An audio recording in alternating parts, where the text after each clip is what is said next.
Alright, here we are for those watching after the fact. It's going to be less than a minute. We'll get right underway.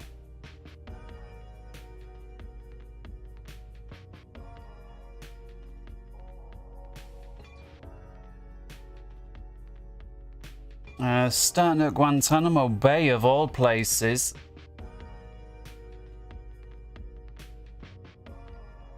Heading on then to Miami.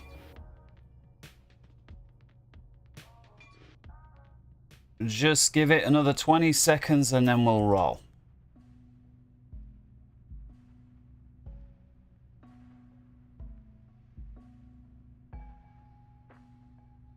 And we are in the Fenix, or the Fenix rather, A320. I'm always getting that one muddled up. The Fenix is the 747 Classic.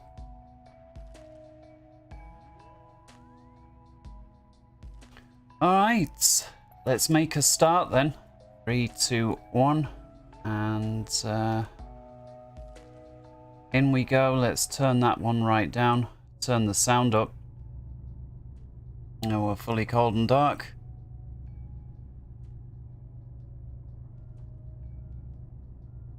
And we'll see how we go.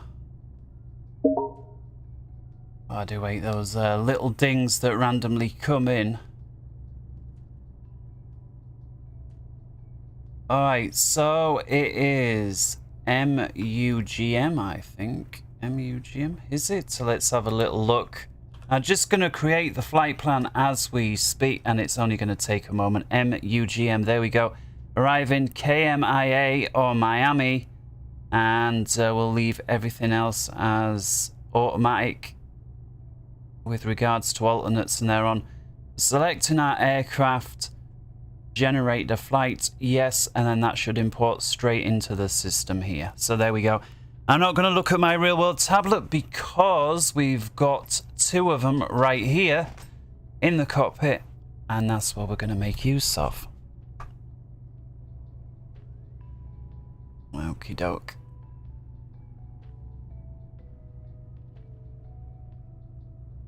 So coming up top, let's get some power into the system.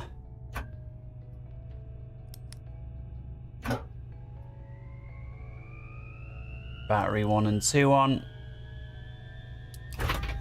Get the external on and coming ways up top. Nav, my side, your side, and the backup. Get the fuel pumps on and the transfers and cruise supply. Get nav lights on. Arm the signs. Smoking lights on. Turn these down a notch. Evac captain only, and tape recorder is rolling. Alright, that's upstairs sorted out. Let's straighten that horizon up and brighten up the screens.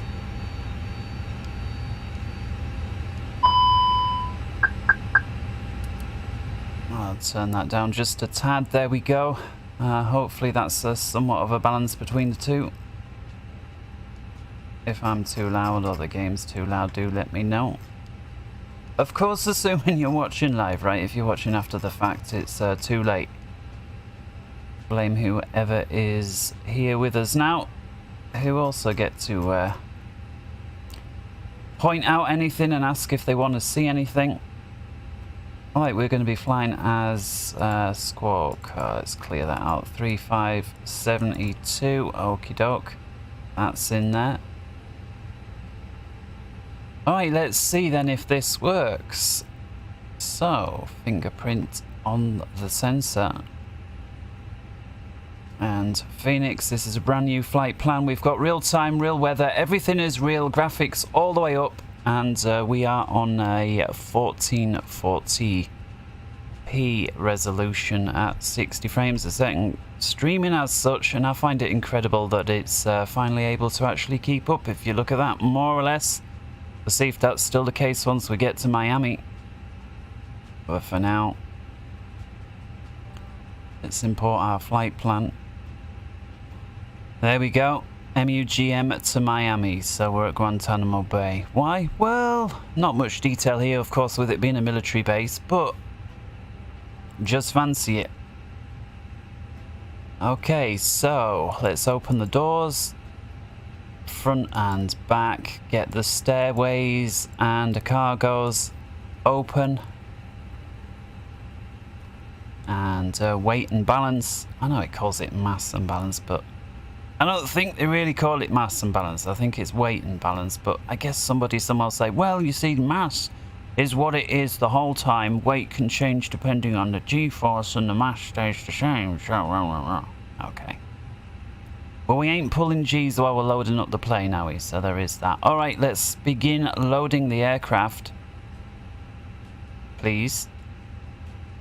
And there are still these dead zones, and you sometimes got to click a couple of times. That's still an annoying factor there. So there we go. 8 minutes, okie doke.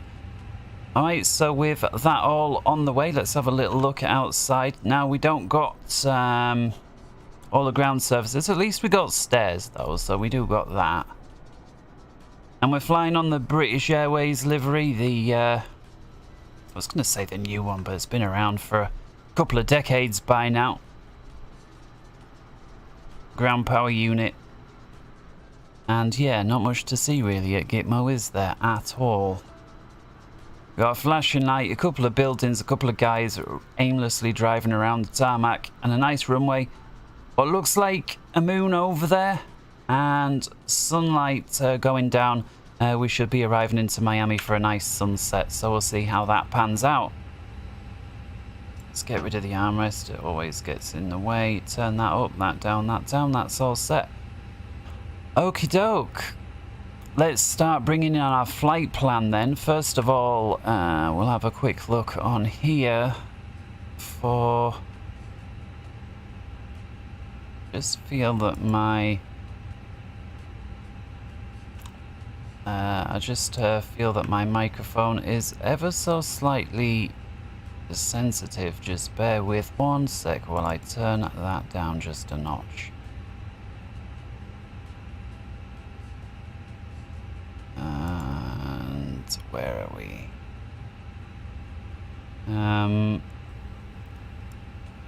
There we go. I think, yeah, there we go. That's that sounds a little better. Okay, we'll continue with that. It's always a bit of a balancing act, that one, especially when you got to move it depending on track iron, time of day, aircon. Anyway, I'll not bore you with all of that. Alright, so that side is in. Let's come over to the brief itself while everybody's loading up, and once again import the sim brief. Now, sometimes this works, sometimes not, so we've got the operational here, and here in theory we should have the weather, and here we can see it has not worked. And by not worked I mean they're just copies of each other. Sometimes they split up the plan nicely. Today is not that day. That doesn't mean it's unusable, it just means that we've got to scroll down to find what it is that we want. In any case, what we want is on the first couple of pages, so we'll go from there. We'll come over here to the McDo and we'll start loading it up. So data with the A320-200, the Charlie Fox Mike 56s, and yeah, Iraq cycle 6th of October to the 2nd of November 2022. So all of that is good.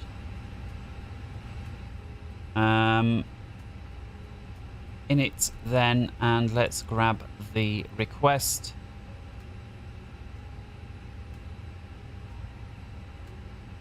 And there we go.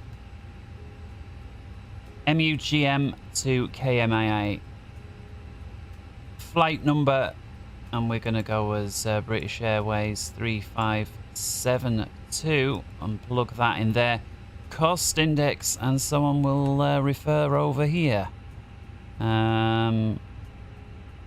Cost index 34, cruising at 38,000. We are of course trending west, so that is going to be on the evens.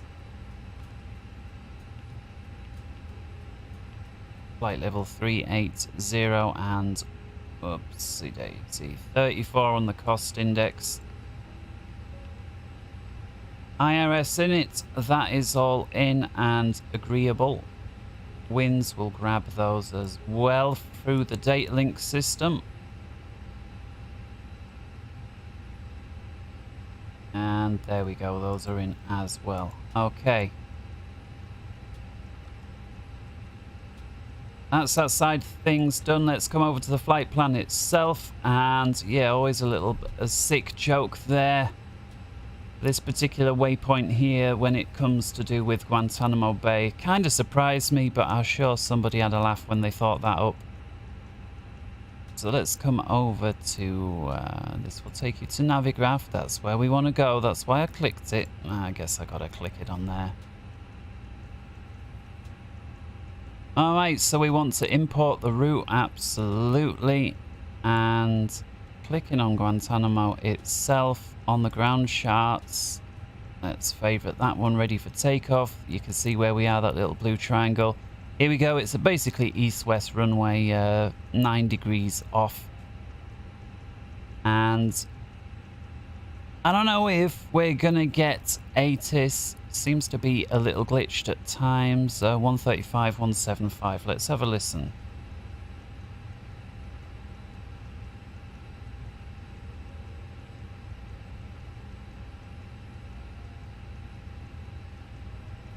Whoa, come on. You can do it. There we go. Let's have a peek.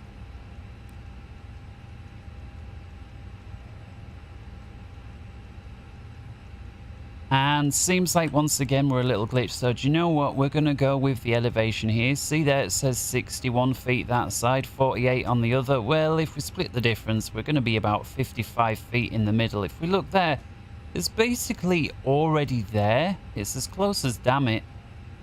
Let's just switch over 2991. Let's see what it actually got on the brief, seeing as we've not got a working ATIS here today. Come down to this one, scroll all the way down, and here we are, departure. Altimeters 2991. Well, what do you know? We're on the money there. Temperatures 28 degrees. Few clouds at 3,000, scattered at 6,000. Visibility is 10 miles or greater. Winds 320 at 10. So that basically puts us on a westerly departure.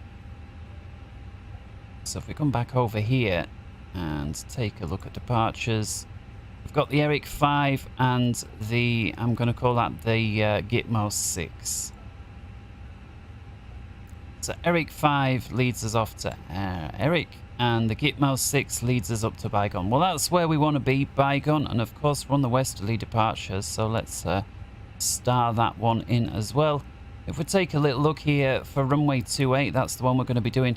Climbing left-hander up to 2,000 direct to Daniel, that's this point here, ensuring that we cross Daniel at or above 2,000, and then we continue the transition up to East Point and then on to Baigon. So straightforward there. So we'll rig that up. So 28 via the Gitmo 6 departure.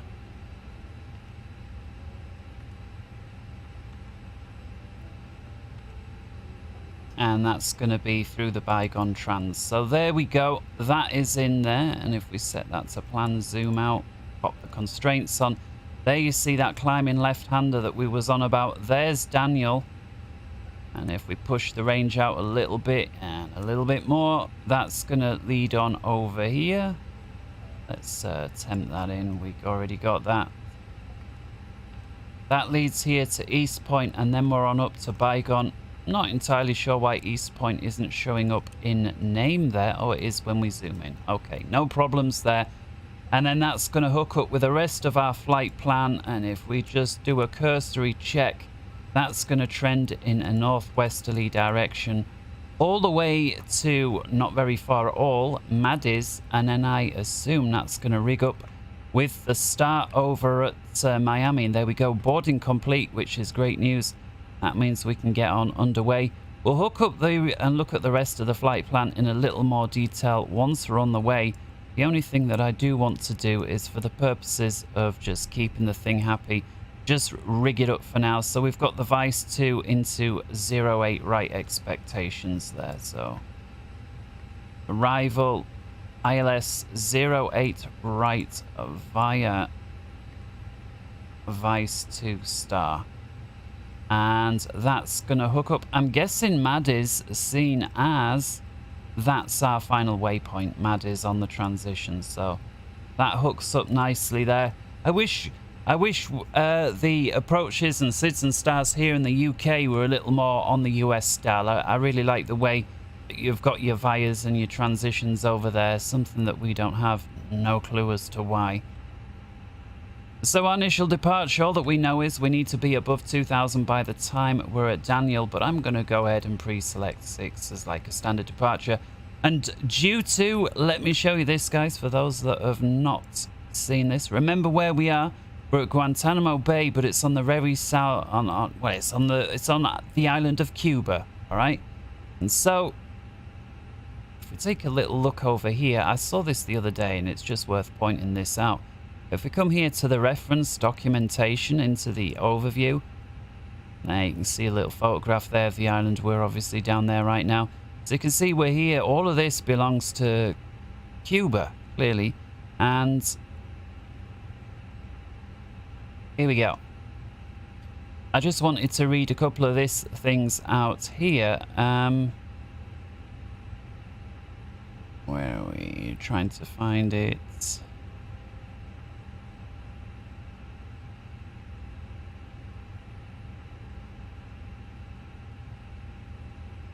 It must be on one of the others. Let's have a little look.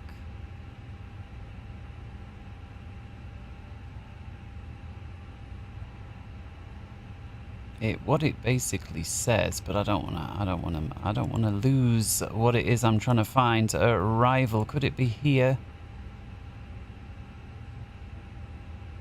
I'm not going to spend all day looking for it. If I can't find it in the next 30 seconds, you'll just have to accept my word. Yeah. I say accept my word. You don't got to accept anything. What it basically says is that it's a politically sensitive. Basically, you've got to get away from the terrain very quickly, and due to the political sensitivity of the area. And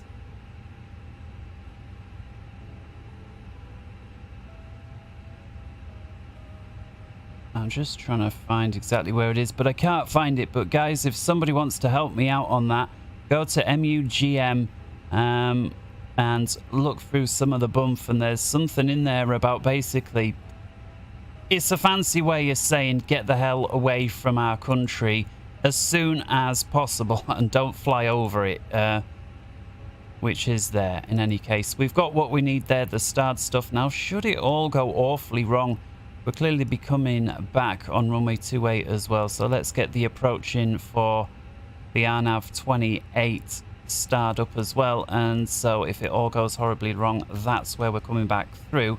And so that's all rigged up there. The flight plan radios will leave all that to automatic init page 2. This is going to be based on our flight plan. We've got a company messaging already, so let's grab that.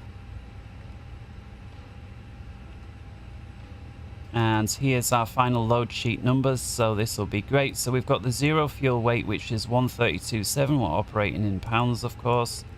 132.7. And that's a 0 CG of 29.5. So that goes in there, and we're, oh no, there we go. We're blocking off with 14.1 in the tanks. There we go. Cruise flight level above max flight level. Okay, we'll have to deal with that in a moment. For now, let's come over to the performance page. We'll accept that. We'll return. We'll accept that one as well, just so that we're not bombarded with more company messages. And with that there, But actually, oh no, we've got the weather. It's all good. Let's just figure out the takeoff speeds and then we can start up, I think. So takeoff page, we'll run the numbers here. So we've decided runway 28. It's visibly dry. I like the packs on because why not? We'll sync in the final load sheet with regards to the weights. There we go. We'll grab the latest weather in there. Why it sometimes switches between QNH and altimeters, I do not know. But it doesn't bother us. It all means the same thing, just another way of saying it. All right, let's run those numbers then. And that's going to give us a reject speed of 139, rotating on 40, and if we lose an engine, it's 142.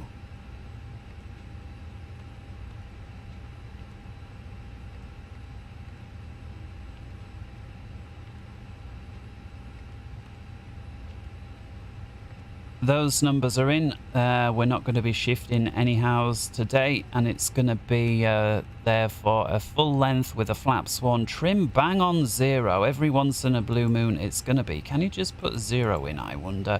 Can you, Ekazite? That would be too simple. You've got to go ahead and type in the whole thing down 0. There we go.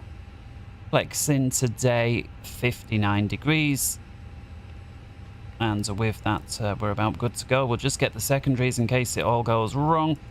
Copy in the active. By the time we get to, certainly by Daniel, we're going to know it's all gone wrong if it does on departure. So our new destination is going to be our departure, which is MUGM.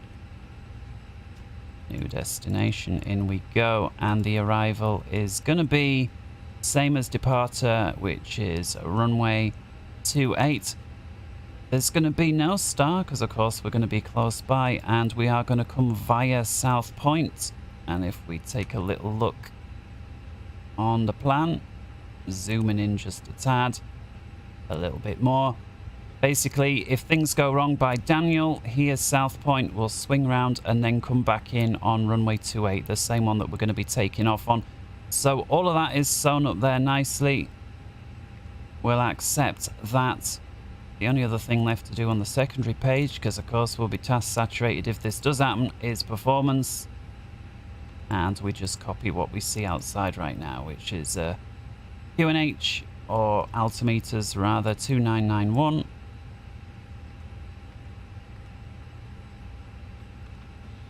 We've got temperatures outside of 28 degrees Celsius. And the winds are, well, apparently 063 at 14. That surely cannot be. Let's have a quick look over here. What did we get? We got 320 at 10. I never know why it autofills something there, especially when it's BS. So let's go in and put those numbers in. And the minimums is going to be, hopefully not required, RNAV for 28, and if we look down there, it's going to be 800 feet on the Barrow. 800. There we go. And with that, the secondaries are in. Let's come back to the primary flight plan and the primary performance numbers. Flight plan on your side. Let's come up top and boot the APU. We'll get the signs on as well. And let's hit the APU master. And while that is starting to power up, let's ask ground services to close up outside. If not already, looks like they're already closed, so it's just chocks and GPU.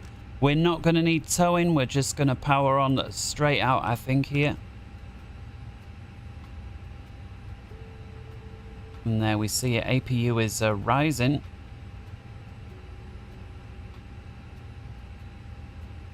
Turn sounds up, turn music down for this part, I think. We'll go ahead, get the arc on my side, zooming in, zoom out nav your side together with the airports. And with no working weather radar, at least as of yet, we'll stick with terrain. Turn these up as well.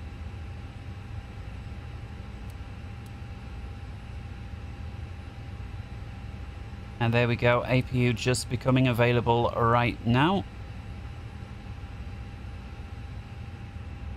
So you're supposed to wait a little while before you put demand on it. So guess what? We've waited a little while. And APU bleed 3, 2, 1, external powers coming off. It's on bus. Packs should be coming on audibly any second. There we go. I hear it.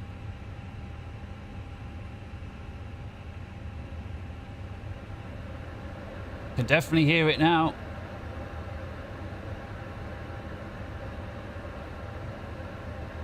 Okie doke. And let's engine start then. Let's just make sure all of these guys get rid of the ground power and the chocks. Yeah, do you know what? There are some invisible spots, and I get the impression it's if you're a little further away from the tablet somehow. The further you are, the sort of more unreliable. I know it's an issue that they're working on, and they don't... I get the impression they don't really know why it is, but in any case, let's go ahead, put the beacon lights on, let everybody outside know we're about to start up. The signs are all on. We'll set packs back to normal now that we've got that starter switches on go. We'll set that onto auto as well. And let's do a single engine taxi out crossbleed start. Why not? So let's go engine 1.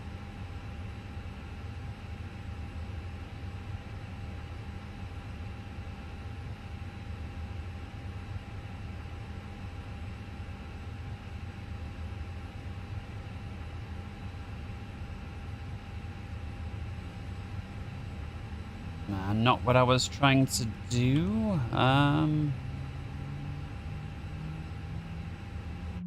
That's what I was trying to do.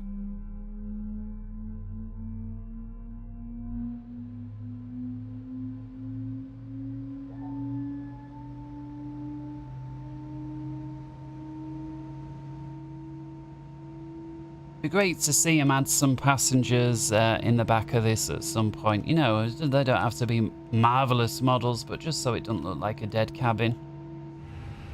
Alright, so we got a single engine on and did want to do the crossbleed start afterwards. So let's go and turn the starters off, and we'll set this one here to altitude reporting off. And we'll go ahead and turn the rest of it on. Coming up top, APU bleed, and the APU can come off. Put the taxi light, wing light, and turn off lights, and flash the wing light back off. I will just make sure that's turned up as well. There we go. All right, one last thing before we push out.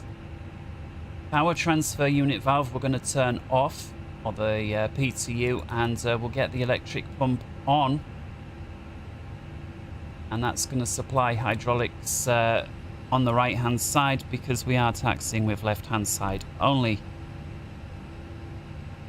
Parking brake off.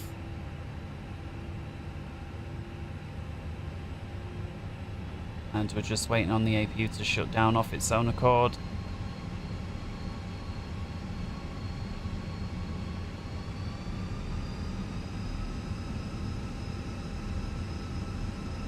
So runway 28 is going to start over there on the left hand side. I'm just going to go ahead and get rid of that tablet.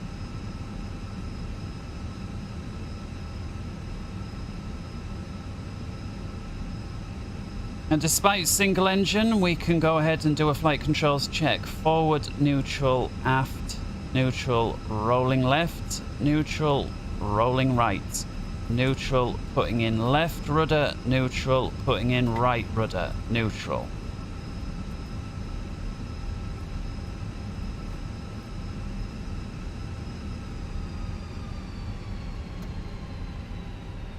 Status page, they just want to get us the predictive wind shear. Why not? I think we're away from irradiating folk at this point.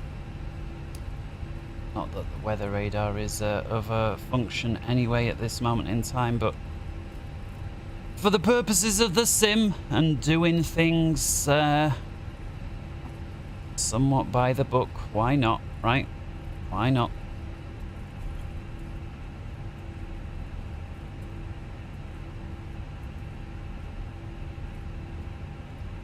Scenery here, really, this is probably like, this is what scenery in Flight Sim 2020, for those of you that don't have it, looks like when it's basically as bad and as low detailed as it can get.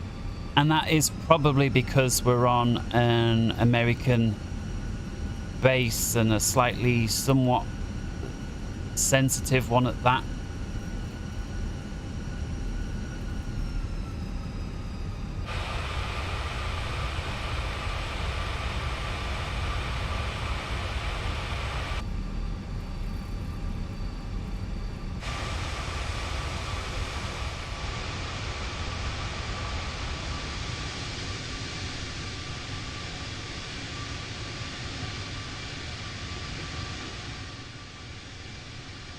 Yeah, all right, so let's go ahead then with this crossbleed start.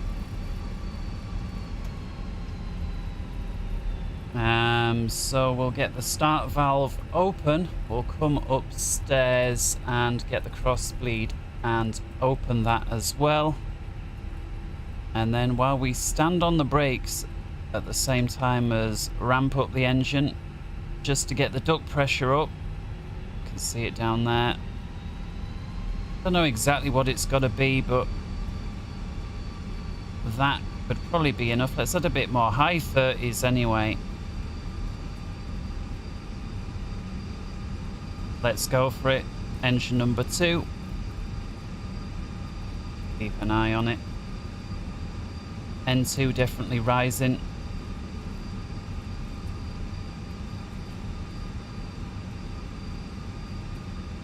Fuel going in. EGT coming up.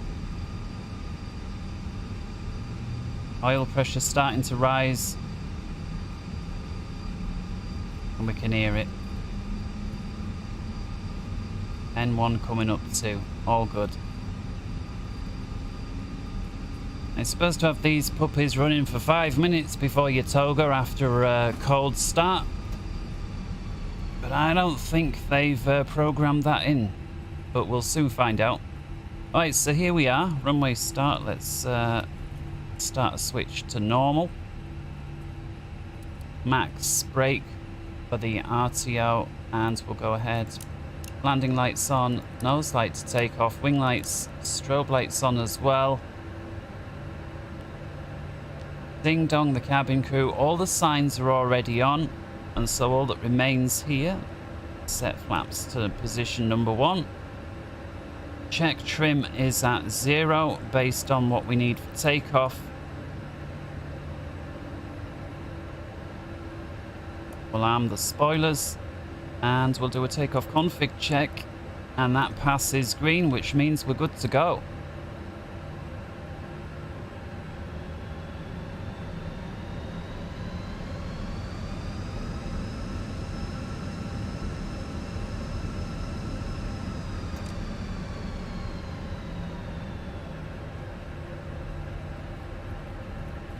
Quick look up there. We'll set crossbleed valve shut as well. We'll be taking off into the sun, so let's go ahead and pull our little perspex blind down.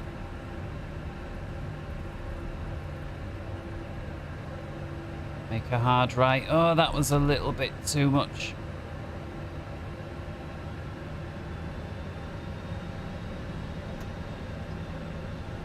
And there we go, that's looking good there. There we go. All right, I'm happy with that. So here you see this climbing left-hand turn, making sure that we're at or above 2,000 by Point Darrell.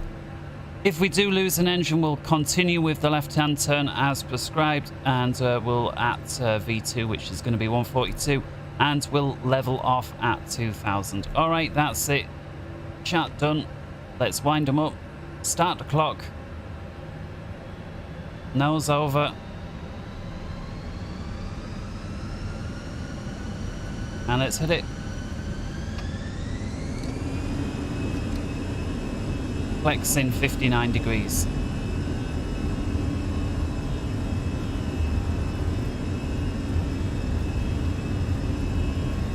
There's 80.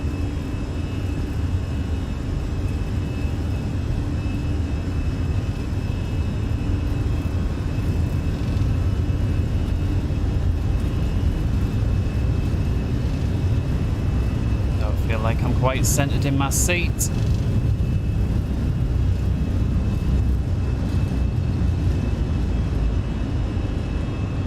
Positive rate, wheels up. Let's start with that left-hander. Don't want to upset the politically sensitive, do we? And let's just turn that down a tad.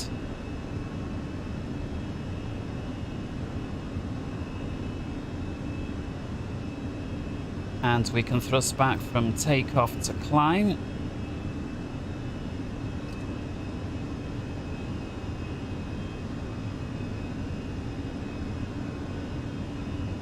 You know what I forgot to do? Turn that sucker on together with the altitude reporting. There we go.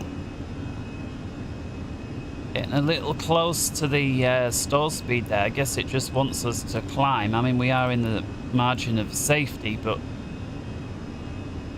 don't really want to get in the yellow or even that close to it, really. I guess it was just really wanting us to climb away from that place. Maybe even the autopilot understood the gravity of the situation. Alright, speaking of which, let's go and fire that one up. And let's go and pull your shades down as well. Do we got another one over there? We do. Still a little blinding here and there, but look at all the prints on the screen. I love that kind of thing. Alright, so we're climbing away quite cheerfully here. Let's set that up to 12. And after takeoffs, we still can't retract the flaps. Gears are in and off. I realise some of this is after flaps in, but regardless, we'll get rid of the turn-offs, the wing light and the nose light. And we will wait on the smoking signs. Alright, there we go. We're through the speed. Let's retract the flaps.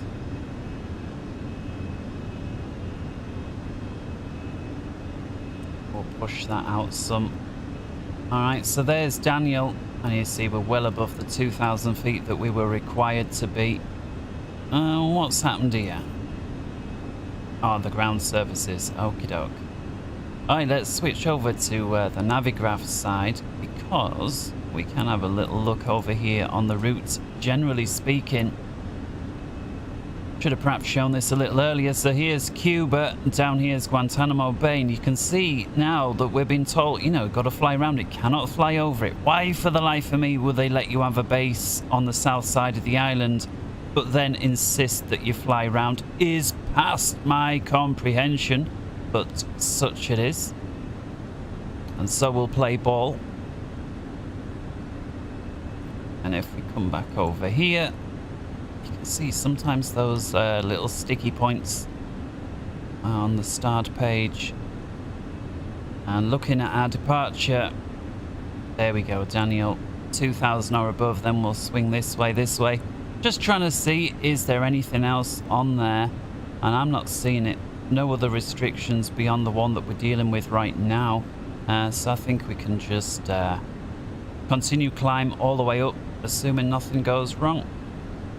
We're at 250 now, and we've got a 3,500 foot climb, which is very nice. And with that, let's go ahead and get rid of the smoking signs, which is really cabin crew these days.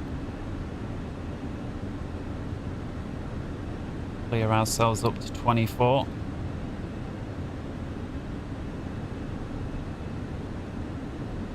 And legs page. Just wanted to see what the problem was. If you remember that top of cruise was moaning.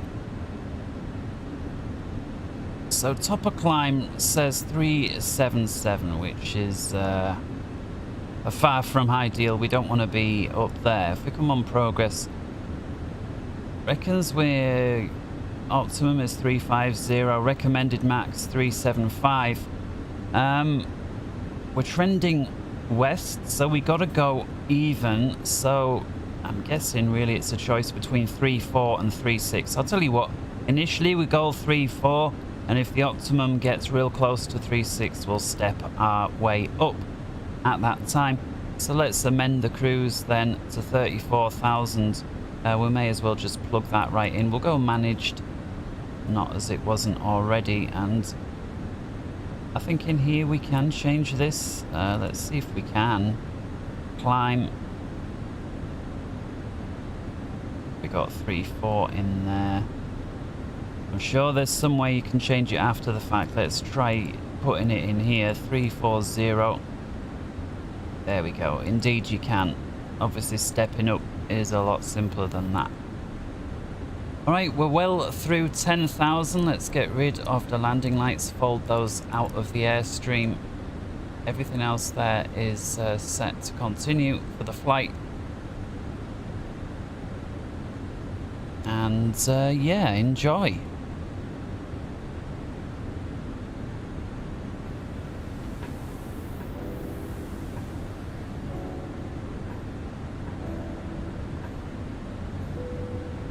Didn't get much of a terrain on, did we? At least I didn't see anything.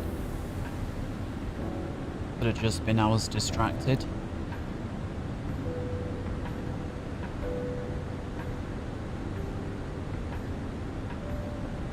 I wonder what if you can fly over Cuba at all.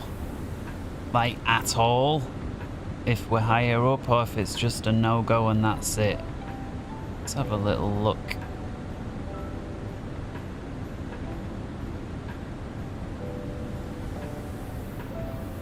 Well, there's a bunch of airways over the place, so I'm going to assume that yes, they probably got a minimum alt.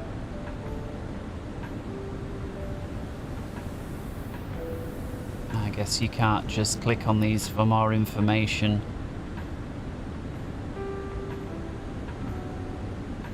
Let's see if there's something in here about it. Yeah, here we go. I should have looked at this more carefully first time. Airport qualification. Unique approach requirements. Limited maneuvering airspace due to politically sensitive territorial boundaries. That's what I was looking for before.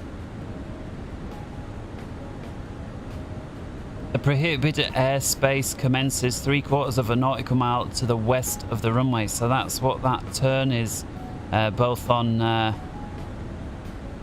you know, from here. Why you got to come in over the sea and do a very late turn onto final, or as soon as you take off, come left over the sea. Nothing to do with this hill here. But it's due to this.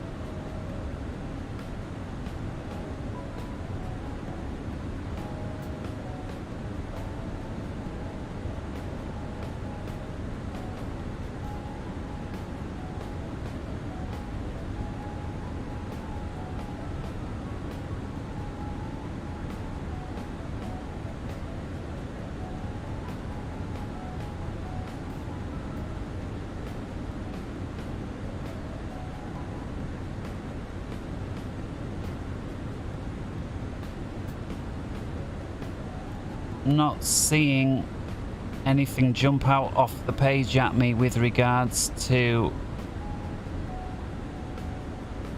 can you fly over once you're at or above.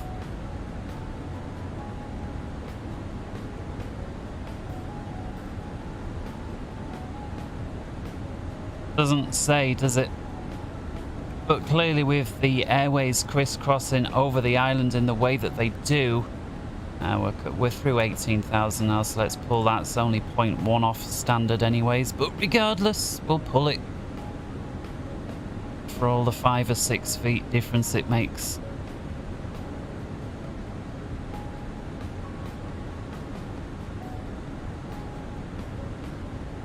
Tell you what, let's go open climb for this bit. Let's pull the plug on that side as well, and we'll vector ourselves around.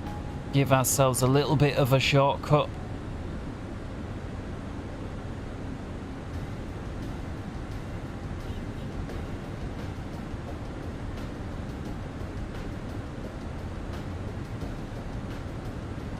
And the air is very stable. We're above 20, so let's get rid of the signs as well. Turn that down a little bit as well now.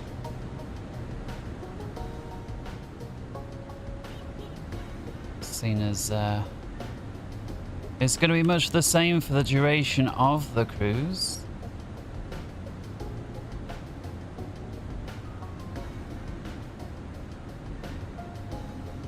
Somewhere not only have I never been to Cuba or anywhere near it, but probably one of the few places on Earth that I could probably not ever even thought of visiting. Like, it's there's plenty of places, even some weird places that I'd like to visit, but this place never really jumped out to me, although it may even be a really, really nice place.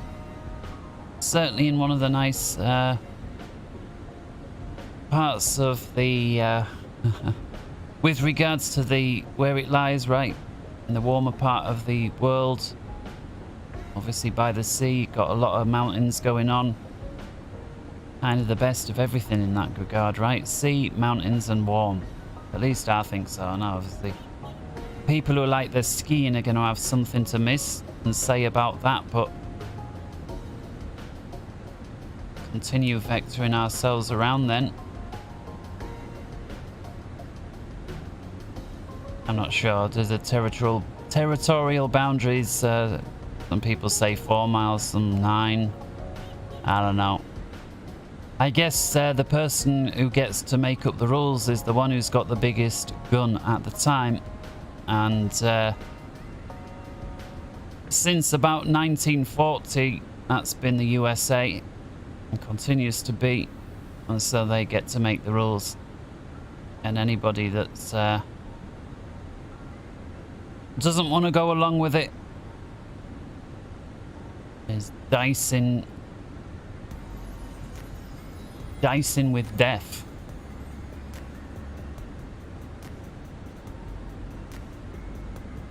I mean, they have a lot of talk about freedom, peace, and all of that, but just don't try messing around with the petrodollar too much, or they soon change their tune on that regard.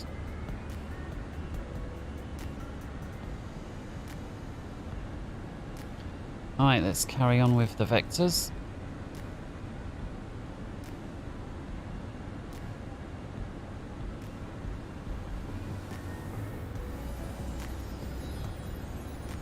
One of the few things that I miss from the Boeing, and it is a very few in the Airbus, don't get me wrong, I really like the differences between the two, and it makes it great fun to fly both of them, and is the bank angle limiter in the Boeing.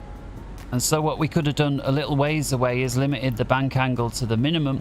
I can't remember now if it's 5 degrees or 10, but it's a side issue anyway, the minimum. And it takes forever to get round a corner on that min setting, and so we could have way back there already put in like a 100-degree setting turn here, put it on the minimum bank angle, let's just call it 10 degrees for argument's sake.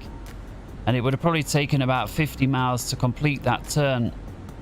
Certainly at this speed.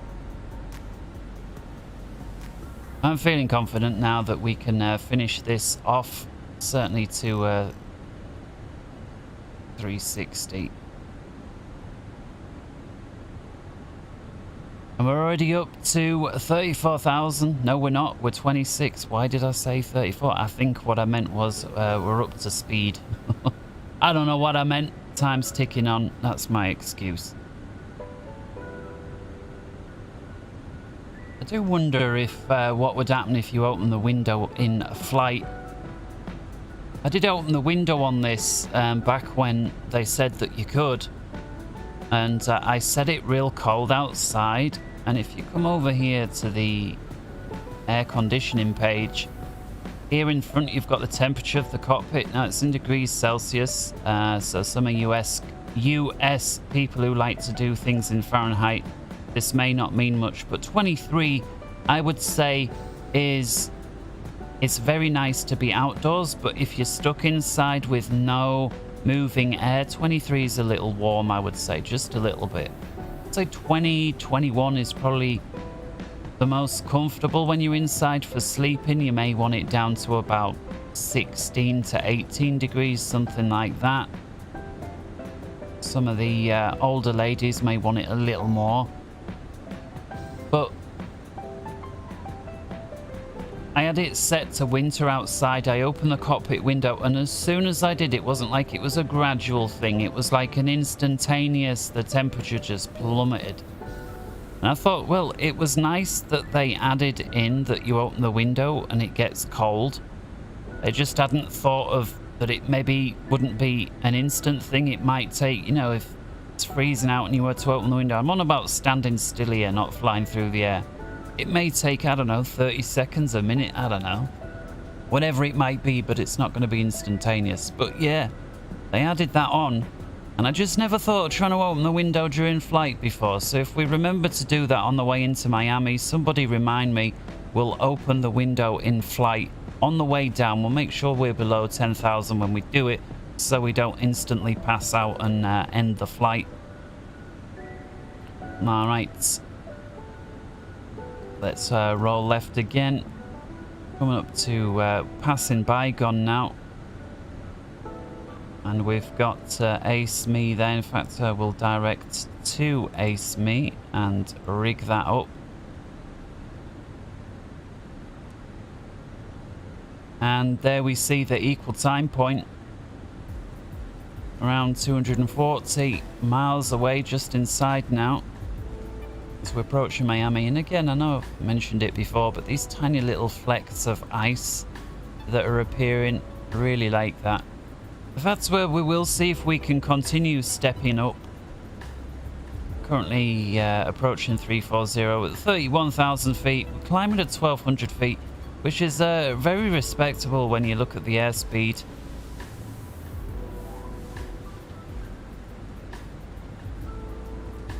Got that little flickering with the wind again that they added in the latest update.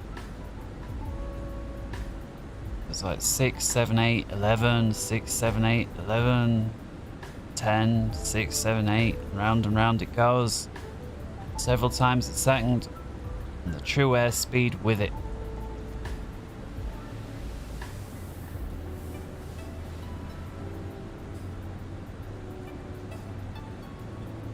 So what else, you know, when the sun catches it just right, and you can see here on the windscreen, look at that, the little smears from the wiper.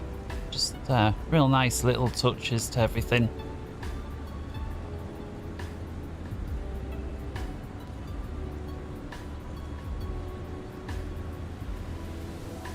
I think we can do away with these shades now on your side.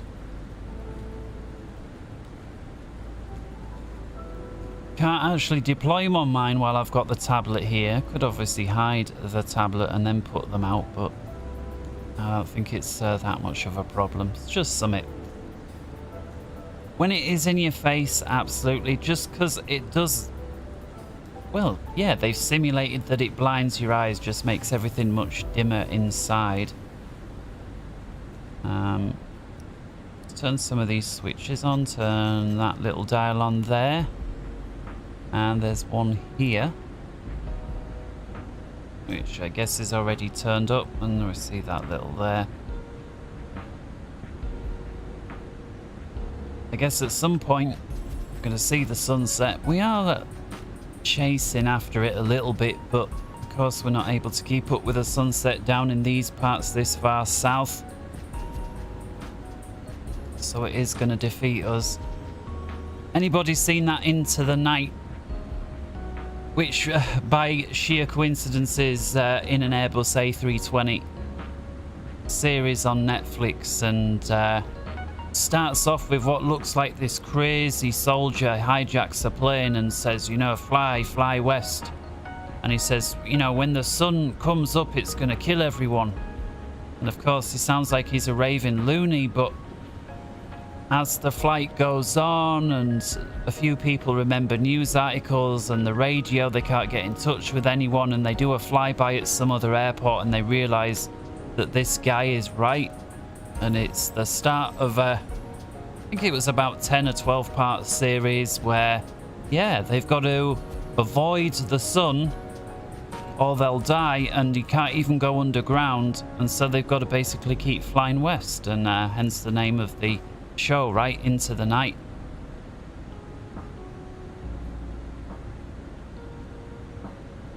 Which, yeah, it was alright. It was alright. Nothing amazing, but it was alright.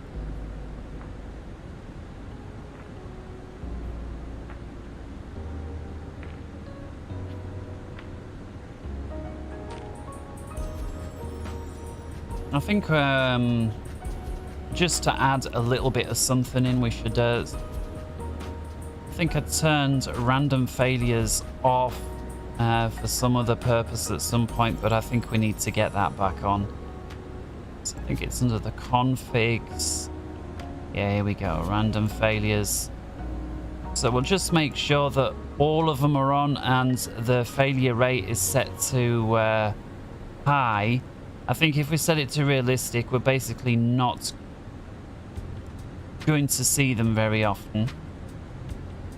The other thing I'm going to do over here is just increase my throttle idle, my throttle null zone rather, just because I've got the Warthog and not the Airbus throttles, and it makes it, for those who don't know, a little easier to find these spots here. So because I don't got indentations on my throttle, I've got like a military throttle that's just smooth all the way up. What that basically does is give you a little gap that's 4% wide instead of 2 to make it a little easier to find the climb setting, as well as the max continuous, as well as the toga setting. The only problem is you've got to set it or reset it every single flight.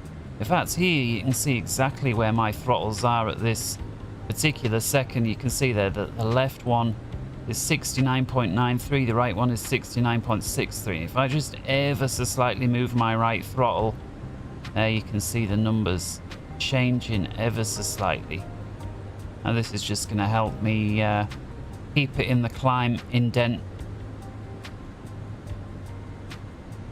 So unless you got the Airbus throttles, which I don't want. I mean, they look cheap and plastic. The price kind of reflects the cheap look and feel.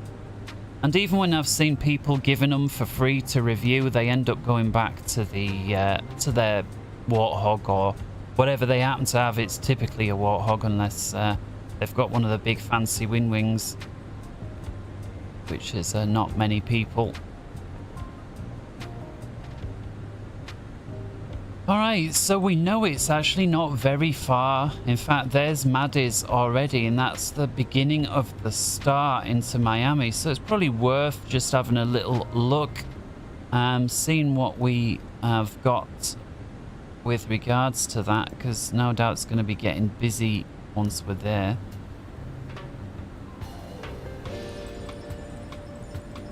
Turn that down just a notch. So if we take a look, we're on the Vice 2. That's going to wind us up into 08 right. At least we're expecting 08 right. The only thing for sure right now is the Vice 2. So if we come down here onto the arrivals page, Vice 2 right at the bottom. We'll star that so it's easier to find. And here we see Maddie's. So we're going to be coming through that waypoint right about there. We got to be above 28,000 at Wilmers, which is no problem. Got a 280 knot speed restriction at Jets. And then everything's going to rig up at Vice. Then, I guess, depends whether we're coming in on the eastern side or the western side. Do we split up or split down? And 8 right seems probably like we're going to split down here, come through here, and then turn back right, turn back round into an easterly direction. At least that's what I'm assuming. Let's come over to the approach side of things. ILS for 8 right, which is what we're expecting. That's going to begin at Chrome. I am going to star that and just see if we also got some RNAVs that may be a little more creative for 8 right. So we got this one at Chrome, which is just the same. That's the Zulu. Here we got the 8 right Yankee. Same again, basically. That one from 2015. This one from Feb 2020. What's the difference between the Yankee and the Zulu? One's GPS, one's RNAV. But is there any actual difference?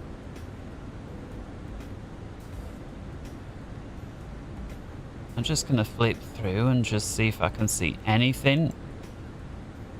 I guess some of the layout is different, but I'm on about with regards to restrictions or anything like that. Right, here 397, 389. Ah, there we go.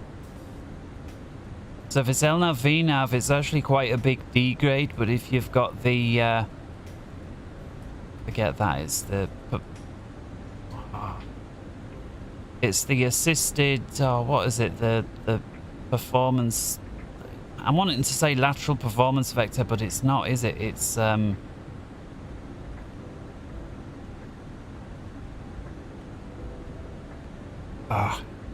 it escapes me now. It's where you've got some much more precise, I think it's when you're using a, I don't know, it's gone. But it's basically the most precise non-precision approach that you can do. I've forgotten exactly what it stands for now. Let's have a little look back on the Yankee. Yeah, you look at that, what a huge increase over the previous. Again, both of these are non-precision for 8 right. That's a massive upgrade. Regardless, we may as well stick with the ILS, because what I was hoping was that there might be some kind of a sew up from the start, unless that comes somewhere else.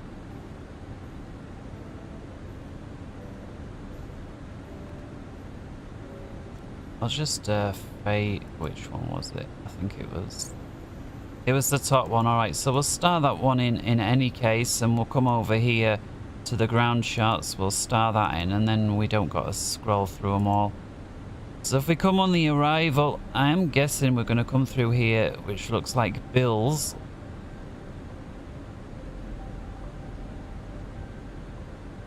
So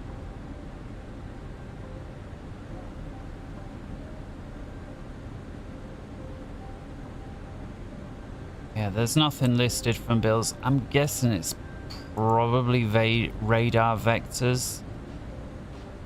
Yeah, landing 8 left, 8 right, 9 and 12.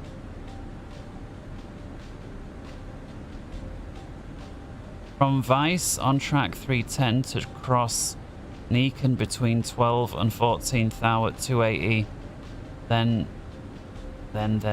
expect radar vectors to final approach. There we go.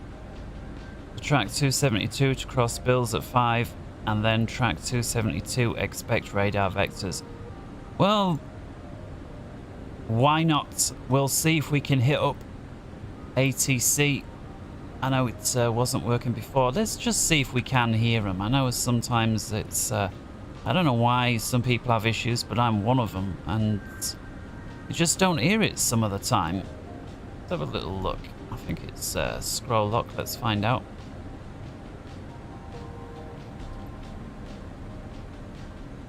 Looks like it's just a case of auto. Yeah, we're not hearing it, so I'm just gonna shut that down. I think it's gonna be a bit sim immersion breaking if half the window's made up of text ATC.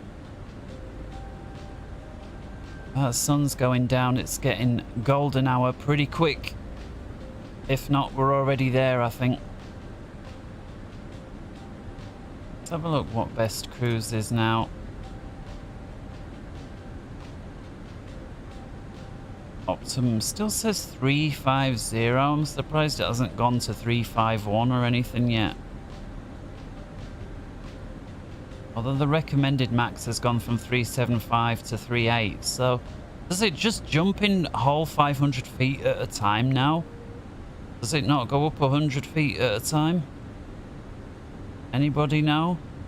Certainly does in X-Plane. The recommended figures go up 100 feet at a time.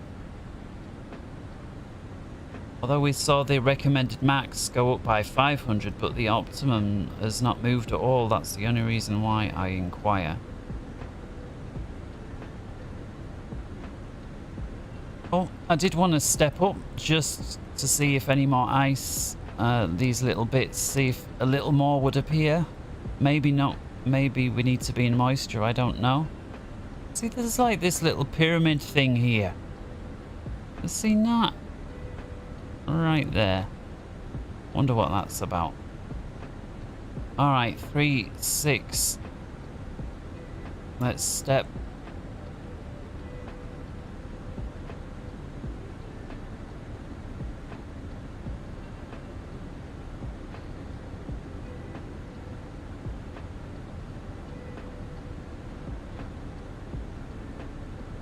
And so we got just under 200 miles to go until we join the star.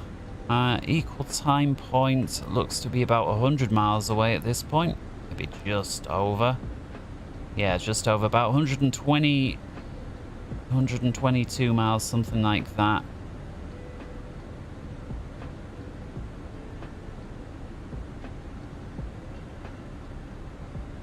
Got some islands there, and let's have a little look just out of interest on the airport page. If we set that to the arc and push the range out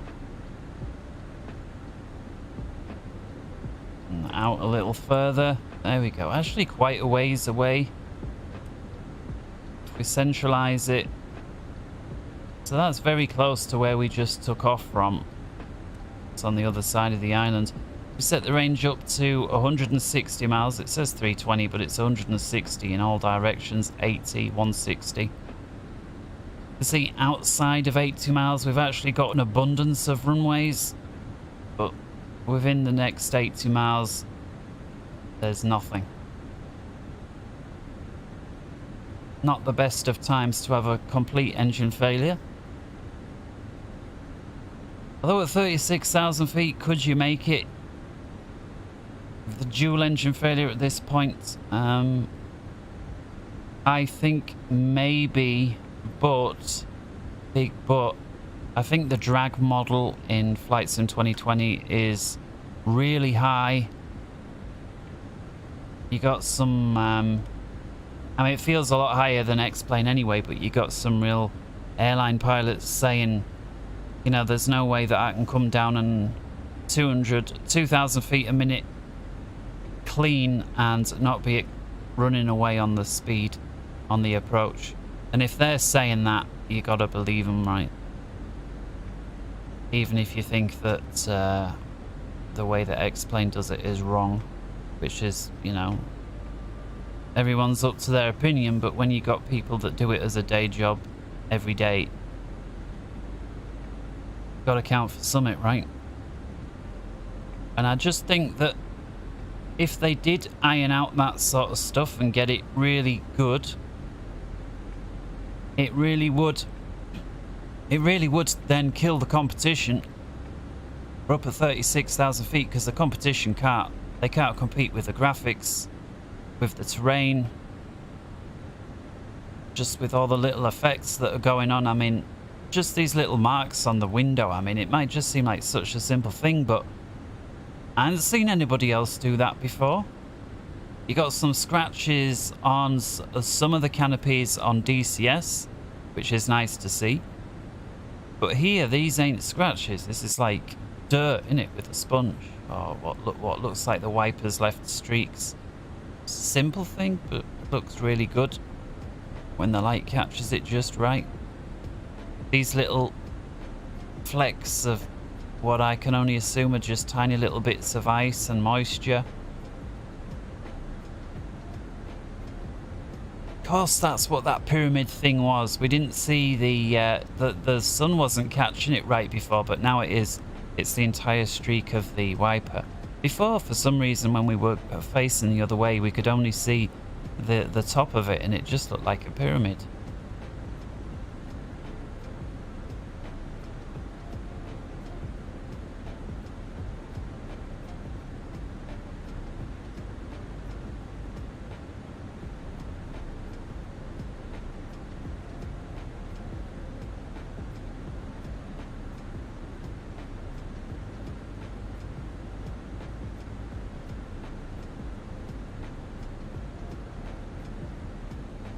So yeah, even with failures set to high and all, doesn't seem like we've had one yet. At least not one that is a glaringly obvious ring-a-ding.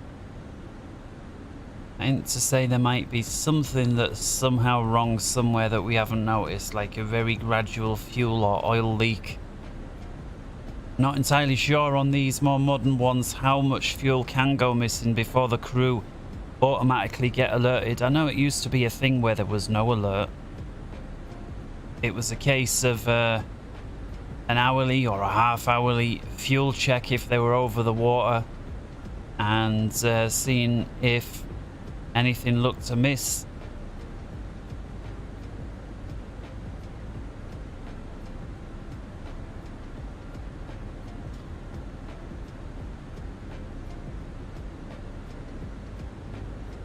Anybody know what these green eyebrows up at 275 knots are about? Because I have not got a clue. They're well inside the barber pole.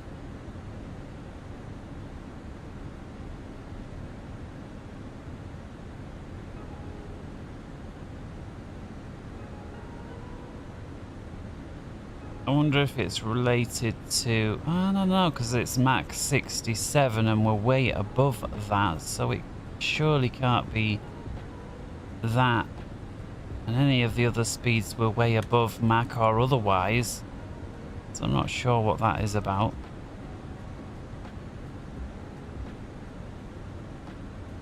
Right, equal time point, just falling through 80 nautical miles right now. Let's have a little look what the approach looks like on the Miami side of things. And because of the ATC or lack thereof, we'll see if we can get creative with it and sew it up ourselves. We may as well do that now during the cruise. So it's a very simple start straight in. We've got a couple of speed and height restrictions along the way. We can have a closer look at that a little nearer the time.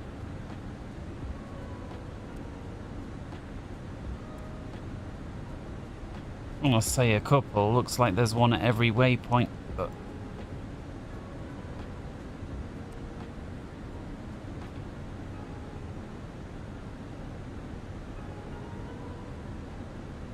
so here's the airfield, and our start is going to bring us down south through Darla and then on to, oh, what was the name of it? Is it Bill's?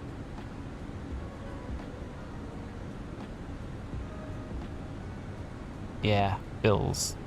So there's Darla, there's Bill's, and then we'll swing around. Now there is this point here known as Grit. Although it's not rigged up, it's just there for information purposes. And if we come over to the ILS, not taking us through it. We've got Chrome though.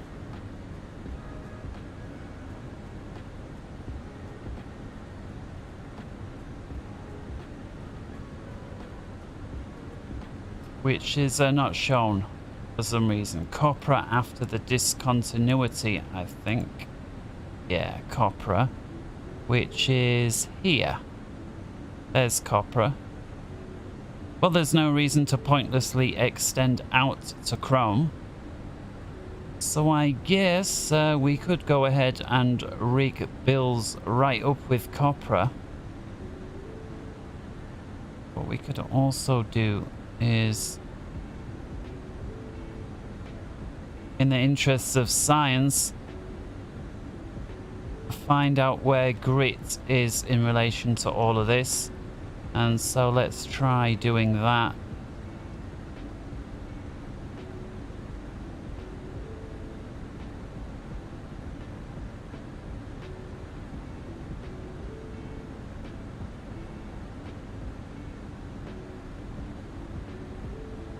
There's your answer. So grit actually feeds into copra quite nicely. If you look, it's just it's a very short distance away. This ring here from the center to the edge is only 5 nautical miles. And so I'm going to guess that's probably at the very most 1 mile away, maybe even slightly less. But it would serve to sew up a little bit of a curve in there. I certainly think we can make use of a custom waypoint based off grit down here. I'm not sure. Let's go do it.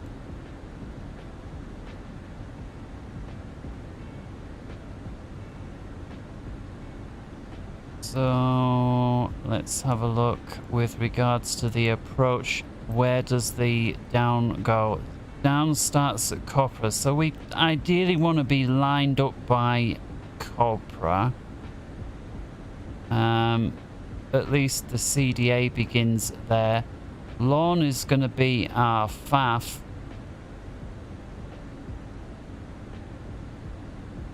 But no reason why we can't be descending in the turn, I'm sure. I get it, ideally they're going to want to rack them and stack them from a little further out, but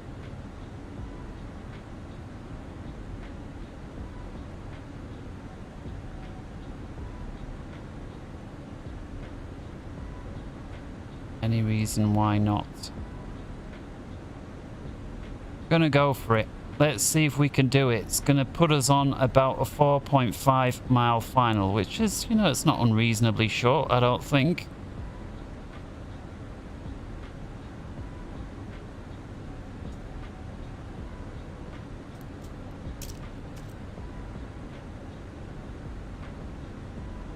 Let's see if we can rig that up then.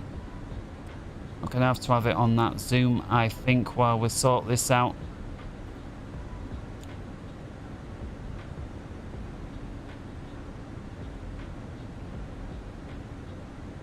So we've got lawn. My plan is from lawn then. If we select, I'm thinking it's Bowen, but it's not. Got to retype. It's LAWNN. And we'll come with a custom point. What is the exact heading here we're talking about? 092.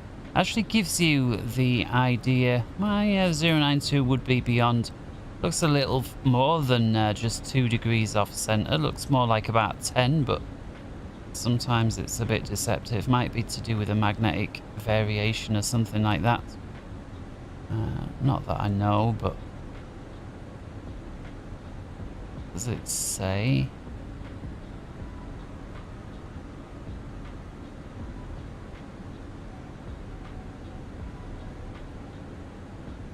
Sometimes they have that little arrow that's sort of split in two. I'm not seeing it.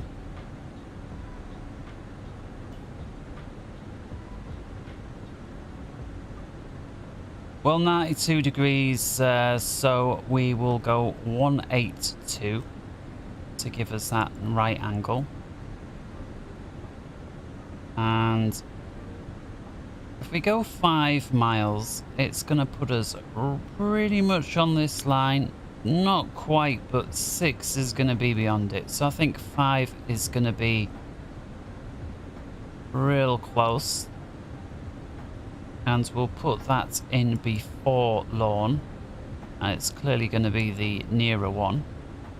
If we take a little look now, see my custom waypoint, there's lawn and there's the custom waypoint, PBD01 with this dashed yellow line. Don't worry about that.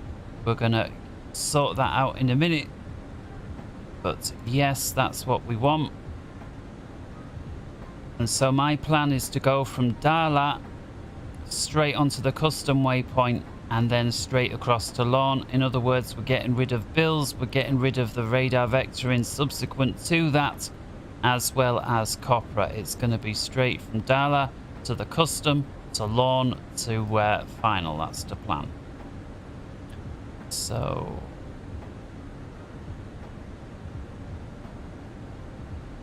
PBD 1 to lawn.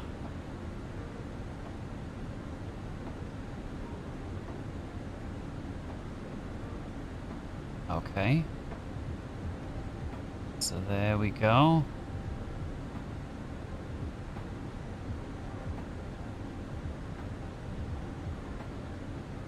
With regards to Copra, we're going to delete that one. Okay. And then with regards to Dala, I think if I just type in PBD01, it can connect it without trying to delete these. So PBD01, let's try it. Dala, next waypoint there. PBD01. Put that in there and take a look what it's done. What is all this about? You gotta wonder, like, what on earth is that little 30-mile detour all about? I don't know, but let's accept it.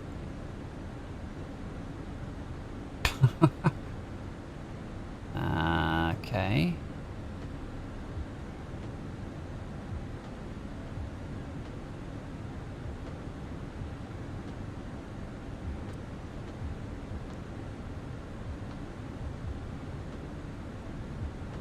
It's a steep path. It actually doesn't let you rig from Sisto to Dala because of a steep path. I've never seen that before. Like, it's actually forced a disco because of it. Then we've got the custom waypoint that on paper is rigged up nice, but on here looks like it's going 30 mile out the way. No idea what that's about.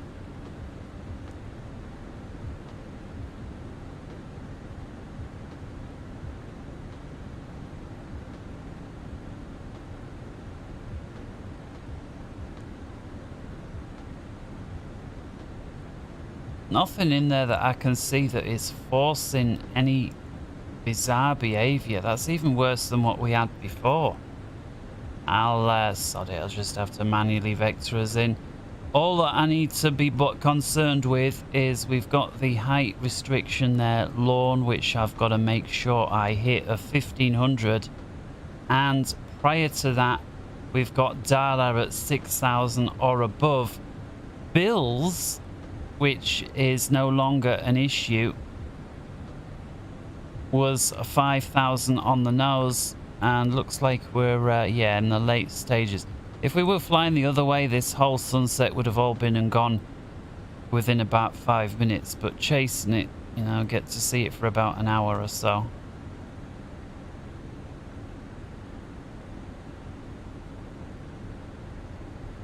Yeah, I think sod bills and the 5,000, because we've cut that out. It's going to be 6,000 and then we're down to 1,500. Just wish this thing, doesn't matter anyway. We'll have to open descent it, and by the looks of things, vectoring ourselves on anyways. I tried to tidy it up a little bit, and I've ended up with this weird glitchy 30-mile detour for no reason, for a waypoint that doesn't even exist out there. It's just for the hell of it. Let's sort the fixes out then while we're here. So we've got runway 8 left. What a weird place to base the MSA on. Runway 08 left. I mean, a runway that we're not even using. I don't understand. Why not just use Miami itself? Right, why choose runway 8 left? And I also wonder if you did choose Miami versus runway 8 left, would any of this be any different? I'm guessing probably still going to have an MSA at 2,900. I don't know why 08 left on here. Again, we're talking about the star here, not the approach. And if you're coming in on runway 8 right like we are, to have 8 left in, it's one little bit of needless confusion in my opinion. I've never seen that before. An unrelated runway used for the MSA. I've seen runways used for MSAs all the time, but only when you're using them. I don't know if that's a thing here in the US or what, but in my opinion, you see that often enough. You potentially in your mind, is it 8 left or 8 right? And that little bit of confusion at a critical time, and something else is going wrong, and the pressure's on, and task saturation creeps in. It's a needless source of potential confusion, I think that. Then again, what do I know? I'm just some random dude flying on a flight sim. Hiya, Puss. You've come to say hello. You're gonna help me land. Excuse the camera while I just put the cat on the lap. There you go, sweetheart. It's come to join us. Wonder if I can get her to appear. Where are we on the overlays side? Let's just see if it is possible momentarily. Yeah, there we go. There she is. Isn't that right, sweetie? Eh? I love you too. You can help us land, aren't you? In case anybody anywhere happens to ever be watching, you can save me from an embarrassment. Can't you, sweetheart? Not actually seen anybody else yet on the traffic. Mind you, we're not going to see anybody on plan mode anyways, but not on the TCAS or out the window. That is probably going to change as we edge towards Miami.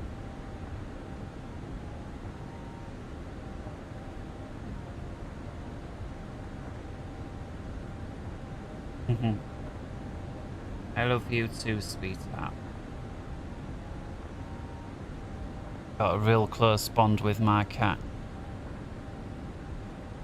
Went to a rescue shelter for mainly cats and dogs, but about 5-6 years ago now, and it was the first time I'd ever had a cat, and went there to have a little look round. They sort of show you the different, I guess you could call them cages really, but they're more like actually quite like cells for people, but when you think a cat is smaller, so it would appear slightly bigger to the cat. But although it's not as plain and boring as the cell, they've obviously got a few little bits in, simple toys and stuff for them to climb on and sit on and that, you know, that, all that.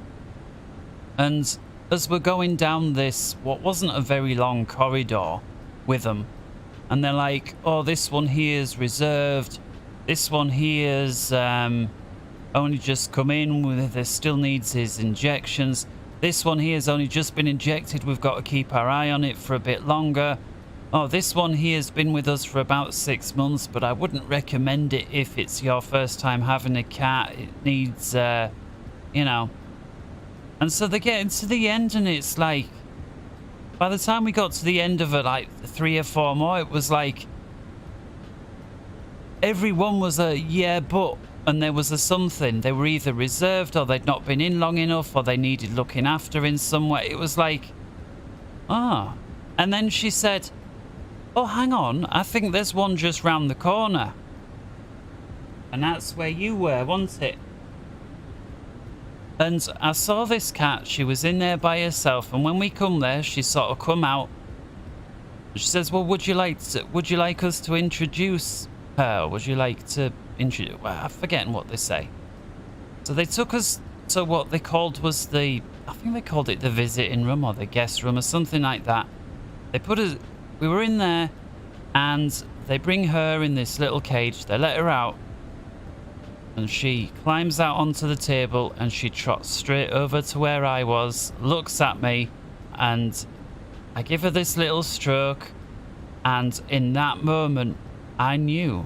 I just, like, this weirdest feeling that I'd had that was like, that's the one. That's the one. Like, it was, that is the one. Like, there was no, well, maybe. It was like, that is the one.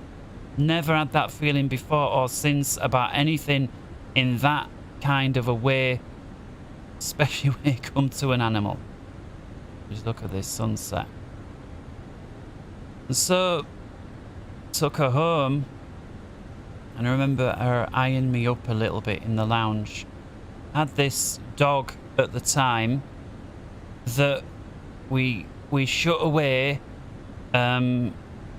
just while the cat was getting used to the new surroundings, and the fact she'd only been in that other place, she'd only literally come out of that watch thing of a week or whatever it was that they have to look from. So she was like only been there, let's say 10 days, something like that. And now she was with us. Don't know what the reason was for her being there, but she's a lovely, nice, loving animal. So, you know, thank goodness I don't think she will have been abused or anything like that. I think it was just a case of, I say just, but maybe somebody who couldn't look after her anymore, maybe somebody who did but passed on, something like that. And so, yeah, she's been really, really good ever since she's been here, and she loves her fuss. Every single night I go to bed, she comes up happy with me that I'm going to bed every single morning. If I'm not up already, she'll wake me up and she's happy to see me every single day. And as loyal as anything, and here we are 5 or 6 years later, and yeah, I mean, I can be running a bath, be carrying her and lean right over the bath to turn the taps off, and she don't even try scrambling. Speaking of not seeing any other planes, there we go, there's our first plane up 12 o'clock. And, you know, and I treat her best I can. I mean, I don't have much in the way of anything, but what I do have, she gets as well. You know, I mean, the water here to drink is terrible, so I got to buy the water, you know, in bottles. And you say, well, why don't you filter it? That's how bad the water is. Even if you filter it, it's bad. You filter it and use it for coffee and that, but in terms of drinking water, you just can't. And so I obviously give her, the cat, the same water that we drink. I don't fill it, you know, I don't expect her to drink out of tap because it is that bad. And when it comes to feeding, I just mix it up. You know, don't just buy the same stuff. We mix it up all the time. So we get a multi-pack of this particular brand, a multi-pack of that particular brand, a multi-pack of the other. And she gets a right nice treat. And you live like a princess, don't you? And what's more, I think she knows it. And that's why she's always real thankful and real good. I try and think as... yeah, she's never been naughty or anything. Ever. Sometimes nibbles you a little bit if she's hungry on a morning and you're not waking up. But it's, again, it's not a bite. It's just literally like a teeth will touch your skin. And if you ignore that, she'll just ever so slightly and it'll feel like a little pinch.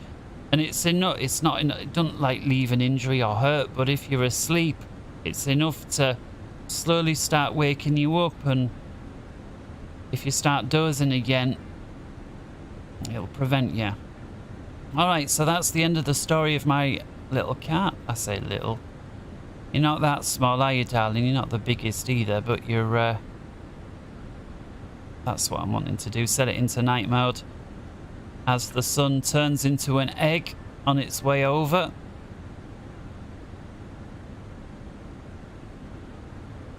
Into that funny shape. I live by the sea here, and I don't see the sun setting, I see the sun rising, but it does do these weird effects. when it's a clear day and you can, you know, it's not obscured by any sort of mist or fog or anything like that. The sun does look weird like that, and if you try and zoom in with a zoom lens, it's weird. Just like what you see in there. It's not round at that particular moment. For whatever reason, with the distortions and reflections and refractions and the this and the that and the inversion layers and whatever else, but capturing the marks on the sunscreen real nice there. Top of descent coming up just under 50 miles. So we're gonna have to see, as I just zoom there, just like for a split second it seemed like there was maybe not. We got any terrain on there yet today?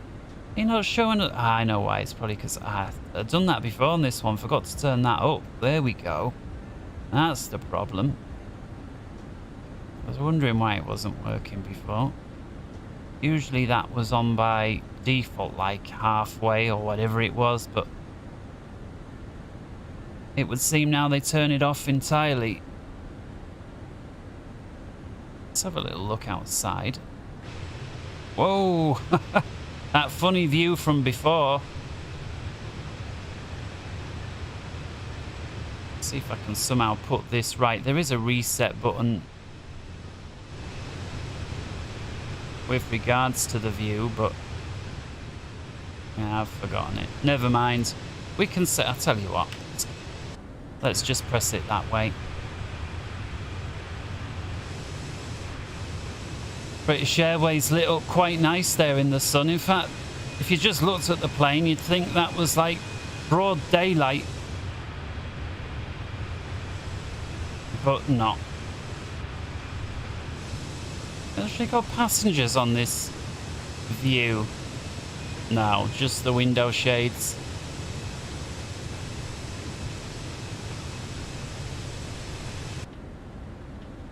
Alright then.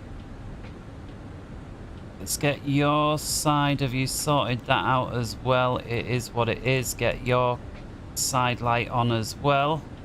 And what else we got? This one here. That one there. Not too much. Perhaps dim these a tad. They're quite overbearing versus some of the other stuff that seems to be struggling a little bit. You got a little dial under there somewhere as well. Yes, there we go. These center ones I think are already on full. Yeah, we can turn it down but not up anymore. What about this one? Where are we?